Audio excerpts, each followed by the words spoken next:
안녕하세요. 홍양표 박사입니다. 오늘은 중학생에 대한 이야기를 해보려고 합니다. 중학생 생각만 해도 가슴이 뜁니다. 초중고 아이들 뇌검사론 중에서 가장 많이 차지하는 아이들이 중학생이에요. 근데 중학생 때는 무슨 시기냐라고 했을 때 일단 여러분 가장 무서운 중2병이 그 안에 들어가 있잖아요. 딱 중심에 중2병이 들어가 있죠. 중학생 되면 아이가 이제 스스로 초등학교 때까지는 내적이었다면 중학교부터는 외적으로 표현을 하게 되기 때문에 이제 아이의 어떤 문제적 현상들이 하나하나 드러나는 시기이기 때문에 그래서 현상이 보이니까 부모님들이 큰일 났다, 우리가 문제가 있다 라고 이제 아이를 볼 수 있는, 정확히 볼 수 있는 시기가 중학교. 제가 지난번 앞전에 강의 때도 얘기했죠. 우리 인간은 중학교까지 뇌가 발달돼서 두정엽까지 가고 두정엽에서 다시 뒤로 넘어가죠. 그래서 이제 뒤로 넘어가기 시작하면서 중학생 되면 후두엽이 발달되는 시기입니다. 이렇게 돼서 이 시기가 후두엽까지 가면 다시 이마로 와서 쓰지 않는 뇌를 가지치게 하는 시기를 중2병이라고 그랬잖아요. 근데 이 중학교 때는 그러면 어떻게 해줘야 될까라고 하는 것. 사실은 저도 힘들어요. 가장 힘든 게 중2병의 뇌를 찍어보면 우울증의 뇌하고 비슷하게 나와요. 이렇게 세상을 바라보는 시각이 논리적 사고로 세상을 바라보는 게 아니라 편도체가 가장 활성화돼서 세상을 바라봅니다. 여러분, 뇌가 참 신기하게요. 우리가 어떤 세상을 바라볼 때는, 무엇을 바라볼 때는 보통 저처럼 성인이나 그 전 단계는 전두엽으로 보고 전두엽이 에너지가 돌아서 전두엽이 지시를 해요. 근데 중2병 단계 온 애들은 전두엽보다는 편도체가 더 활성화가 된다는 사실 아세요? 즉, 세상을 바라볼 때 일단 논리적 사고가 아니라 양심적 사고가 아니라 부정적 스트레스 이런 걸로 먼저 본다는 거예요. 그래서 아이들은 저 사람이 내 편이냐 아니냐, 아닌 사람 다 적이라는 거예요. 이렇게 이분화법으로 세상을 바라보는 시기거든요. 그러면 아이들이 어느 날 중학교 때 엄마가 내 편일까 아닐까? 바로 이거죠. 그래서 예를 들어서 애정결핍증이 있던 아이들은 엄마는 동생 편이잖아. 그래서 이때부터는 엄마한테 아주 못되게 구는 겁니다. 아빠는 누구 편인가? 친구 중에서 얘는 내 편인가 아니냐? 이렇게 정확하게 이분법으로 세상을 바라보면서 스트레스와 부정적 시각으로 그게 더 큰 역할로 세상을 바라보는데, 지금까지 강의했던 것처럼 임신 때부터 쭉 지금까지 왔던 이 부분들을 얼마나 이 안에 편도체가 얼마나 많은 스트레스나 불만이나 이런 것들이 저장되어 있느냐에 따라서 중2병의 현상은 달라진다는 거예요. 여러분, 우리가 과일나무 하나 심어놓고 한 번도 가보지 않는 나무의 열매는 아주 작을 수밖에 없죠.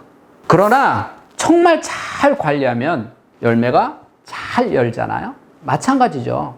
아이를 임신 때부터 정말 부모가 얼마나 열심히 잘 관리했느냐에 따라서 중학교 때 그 안에 편도체에 들어있는 스트레스가 잘 관리한 애는 적을 것이고 그렇지 않은 아이는 많을 거예요. 한번 생각해 보세요. 맞잖아요? 그럼 이 편도체가 이 아이를 주관해서 생각하고 판단하는, 행동을 조절하는 이 시기는 얼마나 그동안 살아오면서 스트레스가 많았냐라고 하는 것, 얼마나 이 아이가 가정 환경이 좋았냐 안 좋았냐라고 하는 이러한 것들에 의해서 결정난다는 거죠. 그래서 저희도 중학생 아이들하고 상담할 때는 제일 먼저 이 친구가 내가 자기 편이라고 생각 들도록 먼저 하는 것이 첫 번째입니다. 다시 말하면 지금까지 이 친구가 엄마가 내 편이 아니라고 생각했다면 지금부터 엄마는 내 편이다 라는 생각을 갖도록 해줘야 되는 거고요. 친구들 중에서도 아이들에게 내 편이라는 생각을 가져야 되는데 이 시기는 이마가 작동을 안 한다? 다시 말해서 논리적으로 설명을 해야 되는 단계가 아니라는 거예요. 너가 지금 공부 안 하면 앞으로 어떻게 될 거고 네가 이러면 이렇게 논리적으로 이야기해서 아이가 듣는 단계가 아니라는 거예요. 그래서 그냥 안아주고 아이가 내 편에도 느끼도록 해주는 것. 혹시 여러분 아이가 중2병에 와서 예민하다면 아이가 얘기를 잘 안 해요.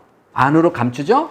그래서 잘 안아주고 그냥 다독거려주면서 엄마나 아빠가 내 편이다라는 생각을 갖게 해주는 것이 중학교 과정을 넘어가는 겁니다. 또 하나는 중학생 때는 초등학교 때 가졌던 정체성이 확립되는 단계죠. 그래서 이 시기에는 우리가 학교에서도 한 학기 정도는 다양한 경험을 하라고, 그렇죠? 시간도 주잖아요. 이 시기에는 아이의 뇌에 완벽한 정체성이 만들어지기 위해서 우리나라 교육이 너무 공부 하면서 고등학교까지 가니까 고등학생 돼도 내가 뭐를 전공해야 될지 모르는 아이들이, 꿈이 뭔지 모르는 아이들이 너무 많아요. 그래서 이 시기에는 책을 통한 간접적 경험이나 현장을 통한 직접적 경험과 많은 사람을 만남을 통해서 나의 꿈이 무엇인가, 정확한 정체성, 내가 앞으로 어떤 일을 할 것인가, 이러한 대한 정체성이 사실은 중학교 때 만들어지는 겁니다. 이때 만들어져야 되는데, 이게 지금 단계별로 지금 제가 말했던 것처럼 훈련이 안 되는 애들은 고등학교 3학년이 돼도 정체성이 없어요. 내가 뭘 전공해야 될지, 어느 대학을 갈지, 왜 가야 될지 몰라요. 그러다 보니까 그냥 성적에 맞춰서 학교를 선택하는 건 물론 좋다 이거. 그러나 내가 어떤 걸 전공해야 될지도 모르기 때문에 학교를 들어가서, 그리고 안 맞아서 고민하는 애들이 많다는 거예요. 이렇게 중학교 때는 부모님들이 아이에게 다양한 경험과, 즉 아이와 함께 경험을 해서 소통을 하는 거죠. 그래서 내 편의로 만들고 소통을 통해서, 다양한 경험을 통해서 아이의 정체성을 정확하게 만들어주는 시기가 바로 중학교 시기다. 여러분 혹시 중학교 자녀 두시면 여러분 힘드시죠? 여러분 언제든 댓글 주세요. 명쾌하게 여러분 자녀가 행복할 수 있도록 답 드리도록 하겠습니다. 지금까지 인간 수업의 홍양표 박사였습니다. 감사합니다.